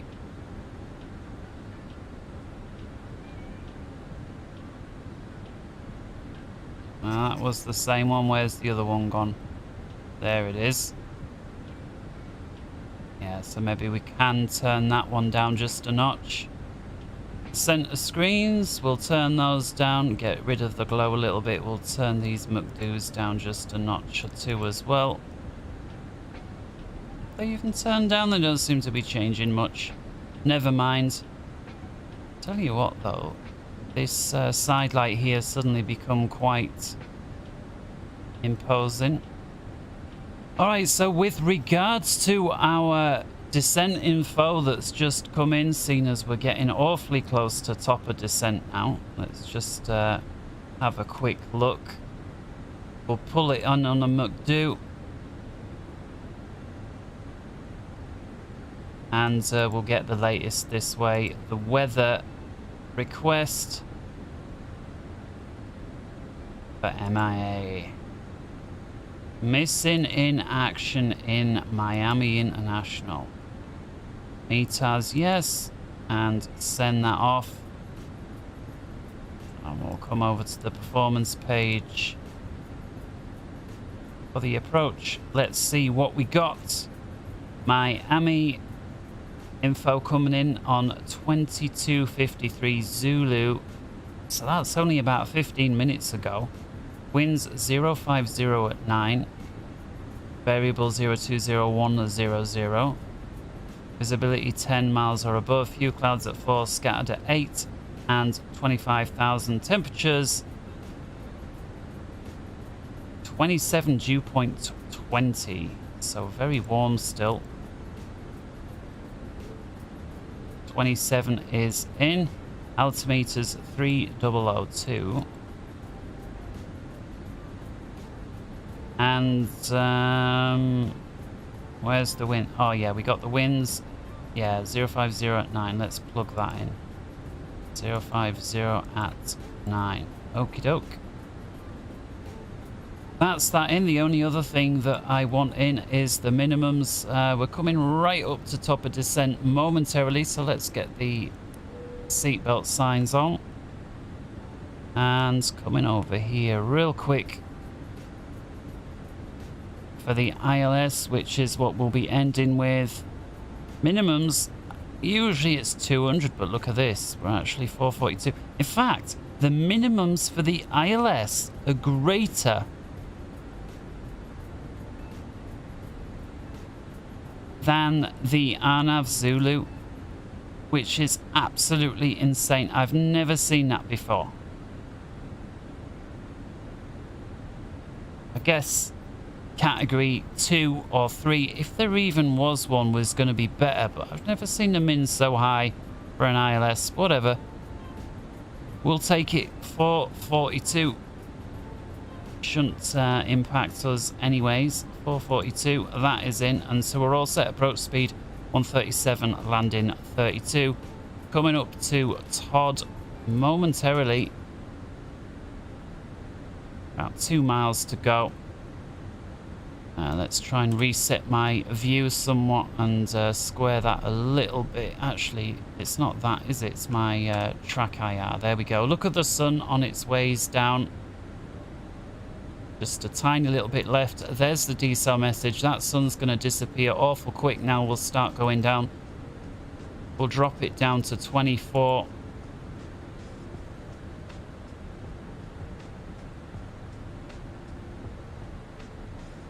And with that, we'll put the turn-offs on. And yeah, this is this awful, that's the wrong way of saying it, awkward little changeover just as the sun goes down, where the cockpit lighting is not great. It's really good at night, really good during the day, but there's that little bit on the changeover and they sort of seem to struggle to know what to do with it. I mean, this up here is dimmer now than at the height of day. And some people are going to say, duh, but you watch, when it gets darker, it's going to brighten up again without changing a thing. And there we go. Look at the sun. Look how quick that just disappeared now that we're on the descent. Gone. There's maybe a tiny bit of it crept back up again. Does these weird little effects.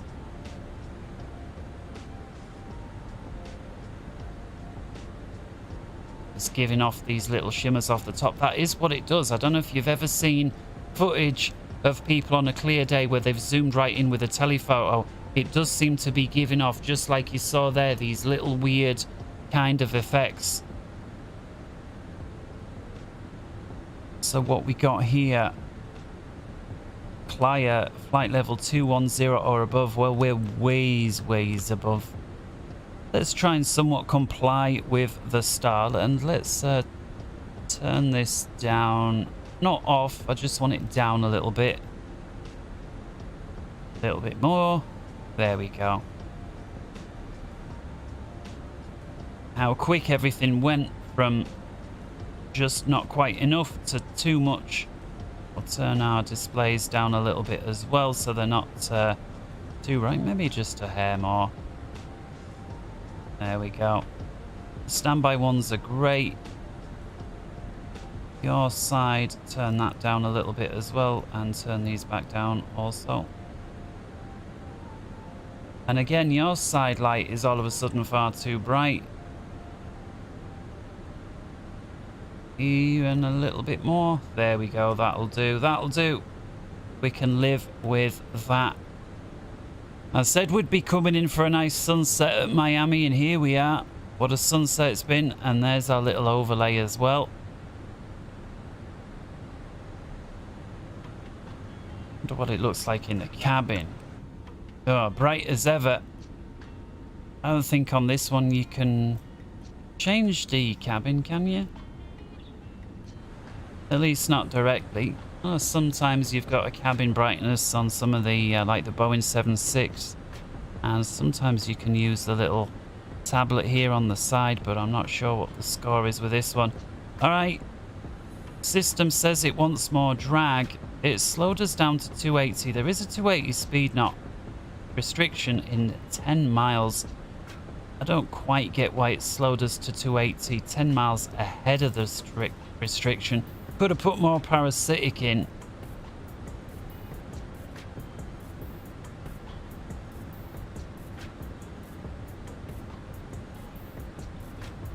Let's have a look. When have we actually got a altitude on the minimum side coming up? In fact, not yet, jets. We just need to be out or above. It's at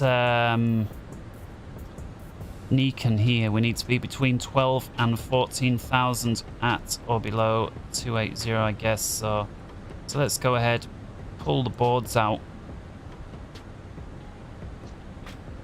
and we'll continue descending down to 12,000, and we'll make sure that is managed. Push the range out some. And yeah, there we see that restriction ways up ahead. It's about 35 mile off still. Maybe a little ambitious requiring the drag. I'm sure it can lose 10,000 now without the boards. There we go.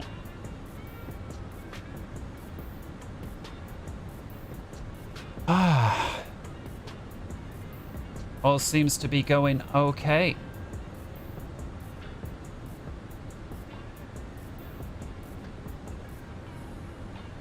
It's quite a lot of glow coming off those center screens, and then it goes very dim. I think glow's perhaps a little excessive,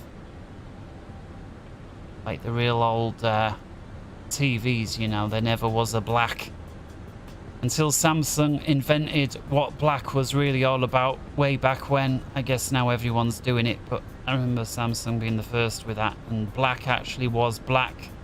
I remember getting my phone and drawing a black thing, and then with the, I knew the screen was on, and I covered up on my eyes to see, is this genuinely black or is there a bit of light anyway? And it really was. It was as black as off.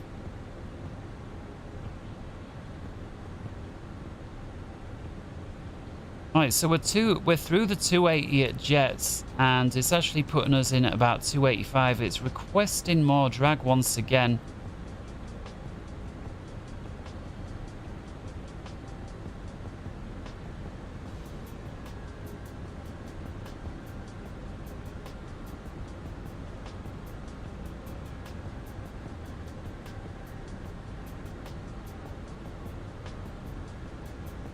We'll go all the way down to 6. I think we'll keep that going there.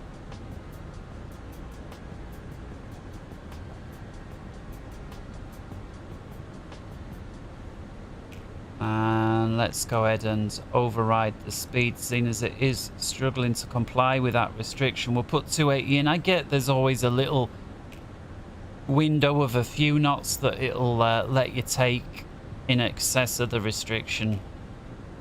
But I'm going to go ahead and override that.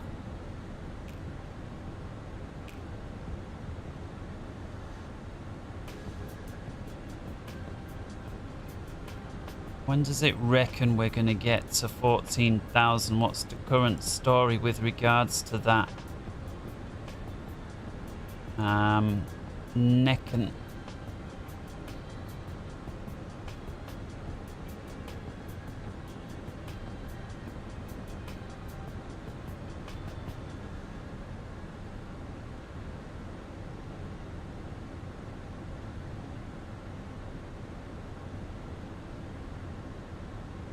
I was hoping it was going to give us an estimation without me having to actually confirm it. You could just temp it in and then delete the change. That is a trick you can do in the Boeings. I guess not the buses. So you can just temporarily delete a restriction without confirming it, and it'll put in what it thinks it's going to be. And then you can erase the change and it puts the restriction back without ever actually clearing it. Alright, 10 miles to go. We've got 4 and a bit thousand. Yeah, it needs the boards. Let's go whack them out.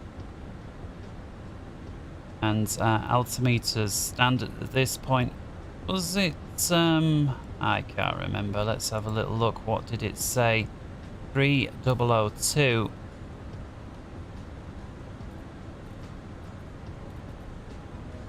For Miami. There we go. Alright, looks like we're back with where it wants to be, and the engines are suddenly cranking up. You know, it's very...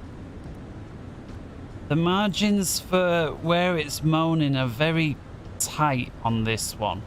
Like, there's not much wiggle room that it seems to be able to work with. So let's go managed once again. What's the speed here? Still 280. At least we're on the where it wants us now.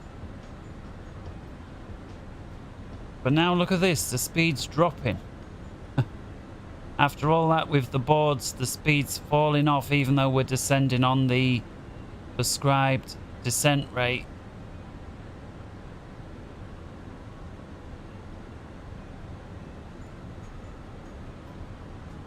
So let's go ahead and wind that back up to 280.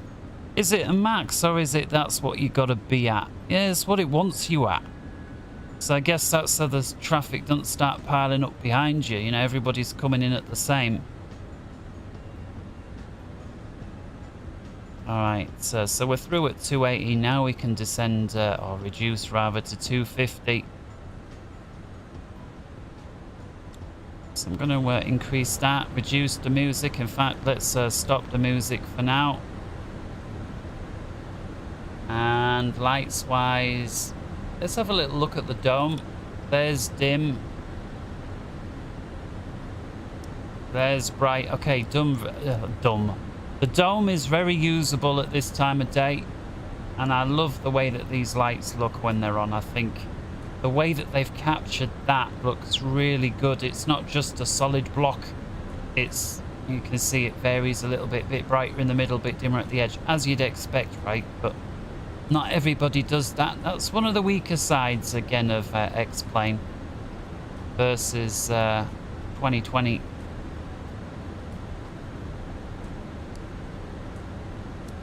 So we'll dim that down. We may need to look at that in a bit.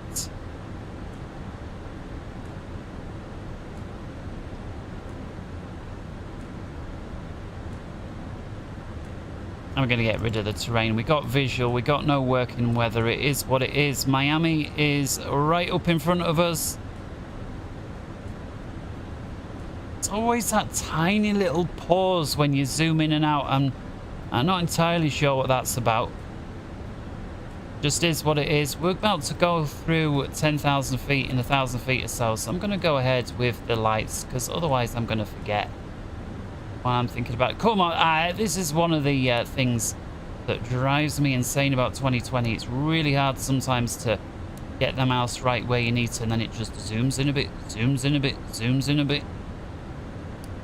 The area of sensitivity, if you like, on X-Plane is a lot more lenient. Again, there's ups and downs between the two of them, and I don't mind calling them out. I know some people, they only want to hear good things about their sim and only bad things about the other sim. Let me tell you, there's a mixture. Now look at this.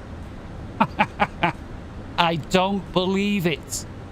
This guy is either real world traffic or somebody doing the same as us, and he's clearly on the identical star. Look at this. Speed and everything is on the money. Why are we not getting a TCAS over this guy is what I want to know. Why are we not getting a TCAS? Probably because it's real world, right? Everything here is on and on. He is not showing on the TCAS, so he's probably real world versus a player. I think you do get players on the TCAS. Maybe they don't put real world on the TCAS for reasons of, you know, reasons of things that get you banned on YouTube, that kind of stuff. Alright, so we're dropping through 10. Good job I put the lights on. Continuing down to 6. We've got a soft stop at 9 here at, I'm going to call it Raven. Then we're down to 8. Then we're down... Oh, here we go. We got the TCAS now. Now look at this. Autopilot is automatically giving us a descend now, trying to avoid this guy. I think really he should have given us a climb. I think if that guy hadn't have steered out the way, the autopilot would have actually given us an advisory right into his behind. Clear of conflict. It was very, very late in giving us that, even an advisory there, never mind the resolution. That's thrown us off now. Look at this. Alright, so direct to... Let's give it the nearest one. We've got a steep path ahead, so I think we'll just go open descent at this point. And we'll pull the plug here. We'll manage it ourselves just for the while. We'll clear that out. Back to the legs page. Come up here. Let's get the landing system my side. Whoa, flight directors, landing system your side. 3002.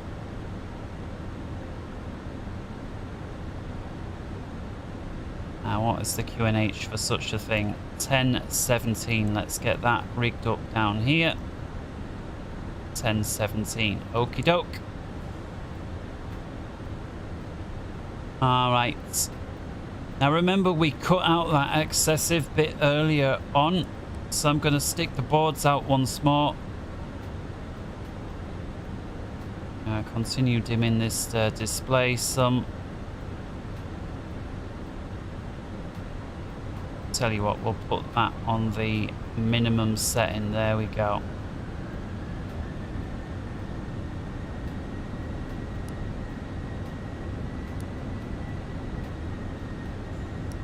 We'll set that minimum. There we go. Come on, keep this. Oh, we are at 6. All right, and we need to be 1500 by that next place. So let's go ahead down to 2 and once again pull that for open descent. Engine's coming up a bit due to the boards. You're supposed to keep your hand on the lever if you use the spoilers. So you don't forget, like I just did. Right, auto brakes min. Zoom in on your side. We've got the alternates there. And because of this crazy nav track, if it goes crazy after PB1 and doesn't turn us around, we'll turn it around vector style.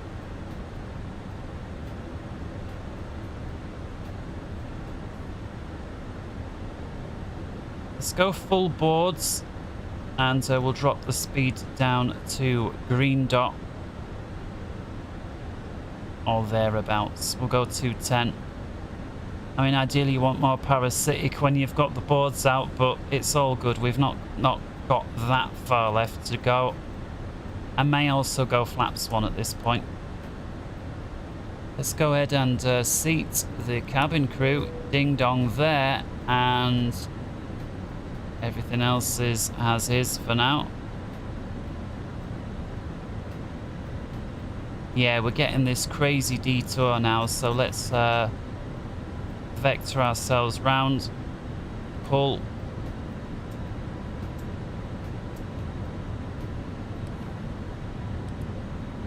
Let's get rid of the speed brakes and let's arm them, or the spoilers rather. Reduce the speed further. Altitude down to 15. We'll keep this turn going.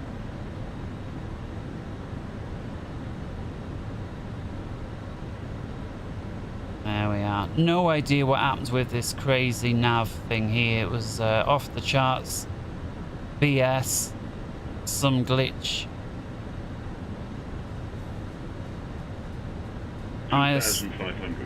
Slow down a bit more, flaps 2. And if we're not already on approach, we'll go and activate that and go back to managed performance. We are on the approach, so let's go managed. Push that one in. And direct to lawn. In you go. That's looking like it's going to rig up nice. Let's go ahead and arm the approach with it. We're about to catch up with the glide slope here. We're still on open descent. Let's go ahead, dump the gear to help it.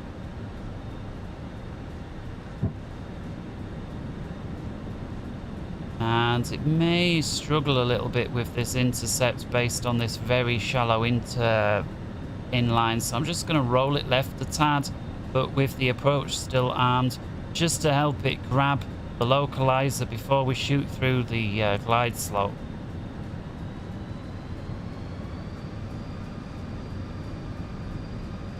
Let's go flaps 3. AOA gets a little crazy on flaps 2, I find.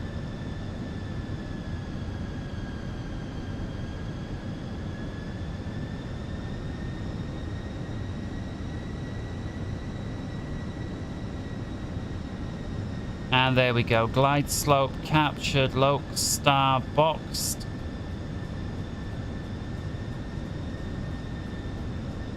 And loc.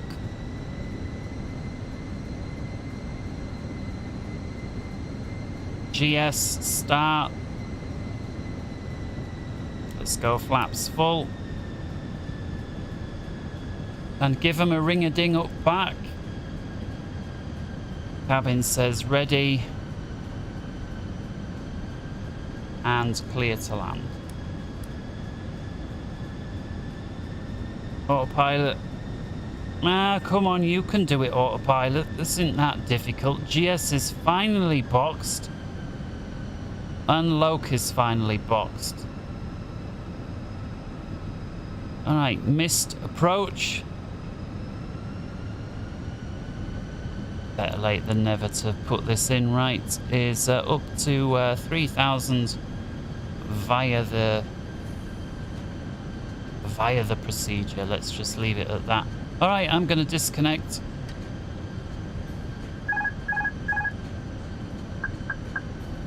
And we'll go from there.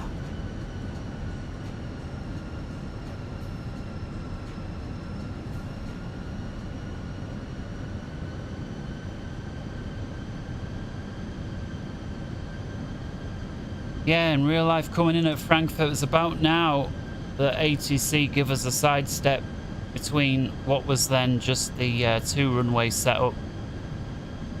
And we went from what was the left to the right. Wasn't forced to do it, was just asked. It would help. Now we got a whole bunch of things on the TCAS there. 500.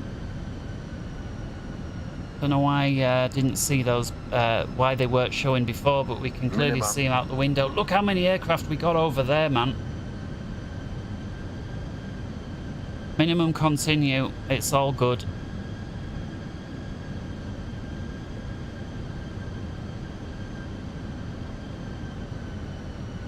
I'd love to sidestep 45-degree right on this one. Do you know what? Sod it, let's go for it. Glide slope. Whoa, the wing just dropped. Glide that slope. wing drop that I've had before. There's something not right with that there. It's like a stall. It doesn't stall to the left though. How bizarre is that? What the hell just happened? Like, I should have just stayed. What the hell is happening? 430. Retard. Oh my goodness, yeah. Maybe I was retarded to do a 45-degree bank, but what the hell?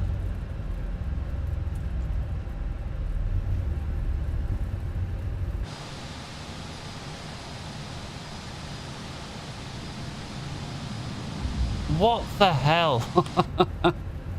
I tell you what.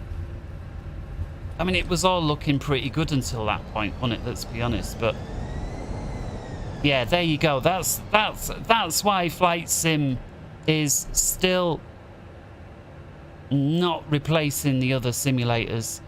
Not yet. Graphics-wise, second to none, but you saw what happened there. We got that crazy wing drop there as I turn right. The fly-by-wire prevents anything like that. It prevents it. It will not let you stall no matter how hard you try. And then what happened a bit after that was anyone's guess. All right, I'm just going to leave it there, guys, because, I mean, here we are. Look, we're at the terminal gate. And, yeah, it's the end of the stream. You've seen us shut down. One shutdown is like the others. At least we survived. Just thanks to the crazy physics here in Flight Sim. So until next time, guys, wherever in the world you may be, take care. And until next time, see you later.